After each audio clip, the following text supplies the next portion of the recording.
$60 maximum 4 জন যেতে পারবে, সাথে ড্রোন ভিডিও আছে। এখানে এক এক জায়গায় এক এক রকম, যেখানে আমাদের এখানে ধরা হয় 17 টাকা। 17 টাকা। $1 17 রুপিয়া ধরা হয়। আমরা এই মুহূর্তে অবস্থান করতেছি আমাদের মাপুরশির একটি স্পোর্টস সেন্টারে। আমরা এই বাইটের মাধ্যমে জেনে নিব যে এখানে স্পোর্টস সেন্টারগুলোর আসলে এই চার্জ কেমন, একটি বাইক বা একটি প্রাইভেট কারে উঠতে হলে কি পরিমাণ চার্জ এখানে খরচ করতে হয়। তো আসসালামু আলাইকুম ভাই। ওয়ালাইকুম আসসালাম। আমরা আসলে মূলত জানতে চাচ্ছি যে এখানে যে স্পোর্টস গুলো আছে, এখানে দেখতেছি অনেক গেস্টও এখান থেকে আসলে এসে ড্রাইভিং করতেছে, অটো অ্যাক্টিভিটি।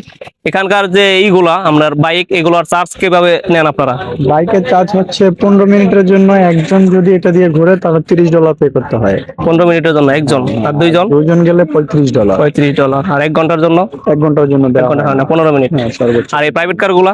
প্রাইভেট কার হচ্ছে 15 মিনিট, $60। ম্যাক্সিমাম 4 জন যেতে পারবে, সাথে ড্রোন ভিডিও আছে। Drone video free? হ্যাঁ, $60। হ্যাঁ, এখানে শুধু ডলার পে করতে হয় না রুপিয়া পে করা যায়? বেশি রুপিয়াও নেয়, রুপিয়া নেওয়া যায়। রুপিয়া কনভার্ট করে রুপিয়া দিয়ে দিতে রুপিয়া কনভার্ট কি আপনার ওই এক্সচেঞ্জ রেট অনুযায়ী নেয় না সরকার রেট? এখানে এক এক জায়গায় এক এক রকম, যেখানে আমাদের এখানে ধরা হয় 17 টাকা। 17 টাকা। $1 17 রুপিয়া ধরা হয়।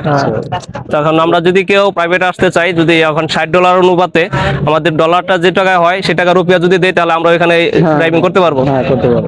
অনেক অডিয়েন্স আমার আছে যারা এখানে অনেকে জানেন না, বা আমিও এটা আজকে প্রথম জানলাম, এজন্য আপনাদের মাঝে শেয়ার করলাম। যদি ভালো লাগে অবশ্যই ভিডিওটি শেয়ার করে দিবেন। আর ধন্যবাদ ভাইকে খুব গুরুত্বপূর্ণ ইনফরমেশন দেওয়ার জন্য। ধন্যবাদ। আল্লাহ।